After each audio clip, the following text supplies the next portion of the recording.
नमस्कार। आज हम जिस विषय की गहराई में उतरने वाले हैं वो है जंतुओं और पादप में परिवहन। ये विषय कक्षा 7 के विज्ञान के अध्याय 7 पर आधारित है। बिल्कुल, हमारा लक्ष्य इन नोट्स में दी गई हर एक जानकारी को बिल्कुल उसी क्रम में लाइन दर लाइन पढ़ना है और उसे सरल भाषा में समझना है। तो चलिए शुरू करते हैं। जी, हमारे सामने जो पहली स्लाइड है उसका शीर्षक है जंतुओं और पादप में परिवहन कक्षा 7 विज्ञान त्वरित संशोधन नोट्स। इसमें एक तरफ मानव परिसंचरण तंत्र और दूसरी तरफ एक पेड़ का चित्र है जो दोनों में परिवहन को दर्शाता है। इसका मतलब है कि हम ये समझेंगे कि इंसानों और जानवरों में जो जरूरी चीजें हैं जैसे भोजन और ऑक्सीजन, वो शरीर के एक हिस्से से दूसरे हिस्से तक कैसे पहुंचती हैं। और यही प्रक्रिया पेड़ पौधों में कैसे होती है। बिल्कुल। तो अगली स्लाइड का विषय है परिसंचरण तंत्र यानी सर्कुलेटरी सिस्टम। पहला बिंदु है सभी जीवों को जीवित रहने के लिए भोजन, जल और ऑक्सीजन की आवश्यकता होती है। हाँ, ये तो बहुत बेसिक बात है। मतलब जिंदा रहने के लिए हर जीव को ऊर्जा चाहिए, सांस लेना है, और ये सब उसे भोजन, पानी और ऑक्सीजन से ही मिलता है। अगला बिंदु कहता है इन पदार्थों को शरीर के विभिन्न अंगों तक पहुंचाना जरूरी है। सही बात है। मतलब शरीर में एक ऐसा सिस्टम होना चाहिए जो इन जरूरी चीजों को शरीर की हर एक कोशिका तक पहुंचा सके। जैसे हमारे शहरों में सड़कों का नेटवर्क होता है। बिल्कुल वही। और तीसरा बिंदु भी इसी से जुड़ा है। साथ ही अपशिष्ट पदार्थों को उस स्थान तक पहुंचाना होता है जहां से उन्हें बाहर निकाला जा सके। मतलब शरीर में जो कचरा बन रहा है, हाँ, उस कचरे को भी बाहर निकालने के लिए एक सिस्टम चाहिए। ठीक वैसे ही जैसा हमारे घरों से कूड़ा उठाने की व्यवस्था होती है। तो अब बात करते हैं रक्त यानी ब्लड की। परिभाषा है वह तरल पदार्थ जो रक्त वाहिनियों में प्रवाहित होता है। बहुत सरल शब्दों में, रक्त वो तरल है जो हमारे शरीर की नसों में बहता है। अब आते हैं रक्त के कार्यों पर। पहला, पचे हुए भोजन को छोटी आंच से शरीर के अन्य भागों तक ले जाना। दूसरा, फेफड़ों से ऑक्सीजन को कोशिकाओं तक ले जाना। जी। और तीसरा, शरीर से अपशिष्ट पदार्थों को बाहर निकालने के लिए उनका परिवहन करना। तो मतलब रक्त के 3 मुख्य काम हो गए: भोजन पहुंचाना, ऑक्सीजन पहुंचाना और कचरा हटाना। ये शरीर का एक तरह से ट्रांसपोर्ट सिस्टम है। बिल्कुल। अब इसकी संरचना के बारे में लिखा है प्लाज्मा, रक्त का वह तरल भाग जिसमें कोशिकाएं तैरती रहती हैं। हाँ, मतलब खून में जो लिक्विड हिस्सा है जो पानी जैसा है उसे प्लाज्मा कहते हैं, और खून की बाकी कोशिकाएं इसी में कह सकते हैं कि तैरती हैं। ठीक है, तो अब देखते हैं रक्त की कोशिकाएं यानी ब्लड सेल्स। सबसे पहले हैं लाल रक्त कोशिकाएं या आरबीसी। इनमें एक लाल वर्णक होता है जिसे हीमोग्लोबिन कहते हैं। और यही हीमोग्लोबिन है जिसकी वजह से खून का रंग लाल होता है। अच्छा, और हीमोग्लोबिन का कार्य यह ऑक्सीजन को अपने साथ जोड़कर शरीर के सभी अंगों और कोशिकाओं तक पहुंचाता है। तो हम हीमोग्लोबिन को एक ऑक्सीजन टैक्सी की तरह समझ सकते हैं। Oxygen taxi? हाँ, ये फेफड़ों से ऑक्सीजन उठाता है और इसे शरीर के हर हिस्से में हर कोशिका के दरवाजे पर छोड़ आता है। ये अच्छा उदाहरण है। अब है श्वेत रक्त कोशिकाएं यानी WBC। ये कोशिकाएं उन रोगाणुओं को नष्ट करती हैं जो हमारे शरीर में प्रवेश कर जाते हैं। इन्हें हमारे शरीर के सैनिक भी कहा जाता है। सैनिक? बिल्कुल, क्योंकि ये बीमारियों से लड़ने वाले कीटाणुओं को, जर्म्स को खोजकर खत्म कर देते हैं, हमारी रक्षा करते हैं। अगली स्लाइड में एक कहानी है, बूझो की कहानी। बूझो खेलते समय गिर गया और उसके घुटने में चोट लग गई। खून बहने लगा, लेकिन कुछ देर बाद खून बहना रुक गया और वहां गहरा लाल थक्का जम गया। ये कहानी हमें ये समझाने के लिए है कि जब हमें चोट लगती है तो खून अपने आप बहना बंद कैसे हो जाता है। रक्त का थक्का जमना रक्त में पाई जाने वाली एक अन्य प्रकार की कोशिकाओं के कारण होता है। इन्हें पट्टिकाणु या प्लेटलेट्स कहते हैं। इसका मतलब ये हुआ कि जब हमें चोट लगती है तो ये प्लेटलेट्स नाम की कोशिकाएं तुरंत उस जगह पर पहुंचकर एक जाल जैसा बना लेती हैं। अच्छा। हाँ, और उसी जाल में बाकी कोशिकाएं फंस जाती हैं और खून का बहना बंद हो जाता है। इसी को हम खून का थक्का जमना या क्लॉटिंग कहते हैं। अब बात करते हैं रक्त वाहिनियों की यानी ब्लड वेसल्स की। पहली है धमनी, आर्टरी।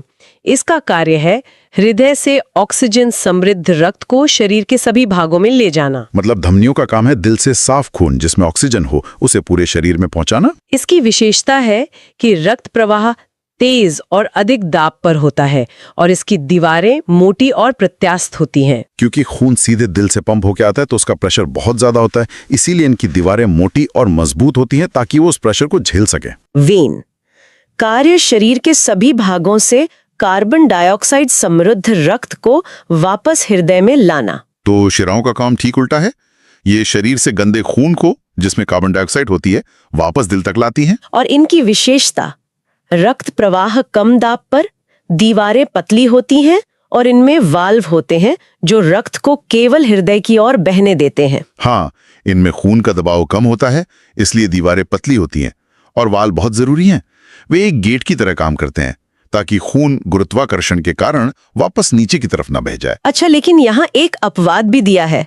फुफ्फुस धमनी अशुद्ध रक्त ले जाती है और फुफ्फुस शिरा शुद्ध रक्त लाती है। ये तो उल्टा हो गया। ये एक बहुत ही महत्वपूर्ण बात है। असल में फुफ्फुस धमनी अकेली ऐसी धमनी है जो गंदा खून ले जाती है। कहाँ ले जाती है? दिल से फेफड़ों तक, साफ होने के लिए।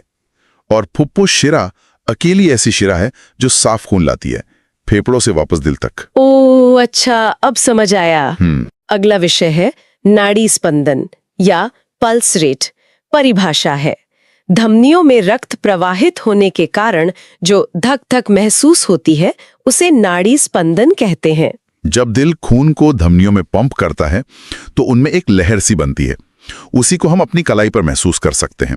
यही नाड़ी या पल्स है। और स्पंदन दर एक स्वस्थ वयस्क व्यक्ति की विश्राम अवस्था में 72 से 80 स्पंदन प्रति मिनट होती है। मतलब जब कोई स्वस्थ व्यक्ति आराम कर रहा हो तो उसकी नाड़ी 1 मिनट में 72 से 80 बार धड़कती है। अब आते हैं सबसे जरूरी अंग पर, मानव हृदय पर। स्थिति, वक्ष गुहा में निचला सिरा बाईं ओर झुका हुआ, आकार लगभग आपकी मुट्ठी के बराबर। तो हमारा दिल हमारी छाती में होता है और ये हमारी ही मुट्ठी जितना बड़ा होता है। और इसका कार्य, 4 कक्ष होते हैं ताकि ऑक्सीजन और कार्बन डाइऑक्साइड वाला रक्त आपस में ना मिले। बिल्कुल, इसके 4 कमरे होते हैं ताकि साफ और गंदा खून हमेशा अलग अलग रह सकें। एक विभाजन दीवार है। हाँ, यही दीवार है जो साफ और गंदे खून को मिलने से रोकती है। ये बहुत जरूरी है। अगली स्लाइड में परिसंचरण तंत्र की कार्यविधि एक फ्लो चार्ट में दिखाई गई है। चलिए इसे क्रम से समझते हैं। सबसे पहले शिराएं शरीर से गंदा खून हृदय में लाती हैं। ठीक है। फिर फुफ्फुस धमनी इस खून को हृदय से फेफड़ों में ले जाती है, साफ होने के लिए। बिल्कुल, फेफड़ों में खून में ऑक्सीजन मिलती है और वो साफ हो जाता है। फिर फुफ्फुस शिरा इस साफ खून को वापस हृदय में लाती है। और अंत में धमनी इस साफ खून को हृदय से पंप करके पूरे शरीर में पहुंचा देती है। इस फ्लोचार्ट में केशिकाओं यानी कैपिलरीज के बारे में भी बताया है। ऊतकों में पहुंचकर धमनियां अत्यधिक पतली नलिकाओं में विभाजित हो जाती हैं जो पुनः मिलकर शिराएं बनाती हैं। केशिकाएं बहुत ही बारीक नसें होती हैं, इतनी बारीक कि वो हर एक कोशिका तक पहुंच सकें। यही धमनियों और शिराओं को आपस में जोड़ती हैं। अब है हृदय स्पंद, हार्ट बीट। हृदय के कक्षों की पेशियां लयबद्ध रूप से संकुचन और विश्रांति करती हैं। यह लयबद्ध गति जीवन भर चलती रहती है। दिल की धड़कन का मतलब यही है, दिल की मांसपेशियों का सिकुड़ना और फैलना, जिससे खून पंप होता है। और ये प्रक्रिया बिना रुके लगातार चलती रहती है। और स्टेथोस्कोप, चिकित्सक इस यंत्र का उपयोग हृदय की धड़कन की ध्वनि को बड़ा करके सुनने के लिए करते हैं। हाँ, डॉक्टर जो यंत्र कान में लगाकर हमारी धड़कन सुनते हैं उसे स्टेथोस्कोप कहते हैं। ये बस दिल की आवाज को तेज कर देता है ताकि वो उसे साफ साफ सुन सकें। एक दिलचस्प सवाल है अगली स्लाइड में, क्या सभी जंतुओं में रक्त होता है? क्या लगता है? यहाँ लिखा है स्पंज और हाइड्रा। इन जंतुओं में मनुष्यों की तरह परिसंचरण तंत्र नहीं होता है। सही है, मतलब स्पंज और हाइड्रा जैसे कुछ बहुत ही सरल जीवों में खून नहीं होता। तो फिर ये काम कैसे करते हैं? जिस जल में वे रहते हैं वही भोजन और ऑक्सीजन लाता है। जब जल बाहर निकलता है तो वो कार्बन डाइऑक्साइड और अपशिष्ट ले जाता है, अतः इन्हें रक्त की आवश्यकता नहीं होती। बिल्कुल, ये पानी में रहते हैं और पानी ही इनके लिए ट्रांसपोर्ट का काम करता है। भोजन लाना, ऑक्सीजन लाना, कचरा ले जाना, सब पानी ही कर देता है। अब आते हैं जंतुओं में उत्सर्जन पर। परिभाषा। सजीवों द्वारा कोशिकाओं में निर्मित होने वाले विषैले अपशिष्ट पदार्थों को बाहर निकालने का प्रक्रम। उत्सर्जन का सीधा सा मतलब है शरीर में बने जहरीले कचरे को बाहर फेंकने की प्रक्रिया। मानव उत्सर्जन तंत्र के अंग हैं। पहला है वृक्क यानी किडनीज। ये रक्त को छानने का मुख्य अंग है। फिर है मूत्रवाहिनी। यह एक नली है जो मूत्र को किडनी से नीचे ले जाती है। मूत्राशय। ये एक थैली है जहां मूत्र इकट्ठा होता है। और अंत में मूत्रमार्ग, वो नली जिससे मूत्र शरीर से बाहर निकलता है। तो संक्षेप में किडनी खून को साफ करती है जिससे मूत्र बनता है। ये मूत्र नलियों से होता हुआ थैली में जमा होता है और फिर शरीर से बाहर निकल जाता है। अगली स्लाइड में मूत्र का संगठन एक पाई चार्ट में दिखाया गया है।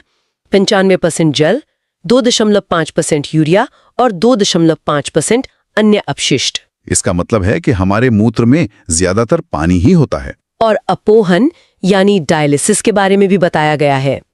जब किसी व्यक्ति के वृक्क काम करना बंद कर देते हैं तो रक्त में विषैले पदार्थ जमा हो जाते हैं।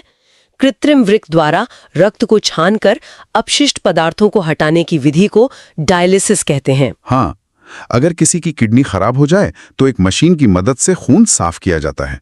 इसी प्रक्रिया को डायलिसिस कहते हैं। ये मशीन एक नकली किडनी की तरह काम करती है। अब बात करते हैं पसीने की। इसमें जल और लवण होते हैं और इसका कार्य शरीर को ठंडा रखना है। बिल्कुल, पसीना हमारे शरीर का तापमान नियंत्रित करता है और जो कपड़ों पर कभी-कभी सफेद धब्बे पड़ जाते हैं वो इसी नमक के कारण होते हैं। अन्य जंतुओं में उत्सर्जन कैसे होता है?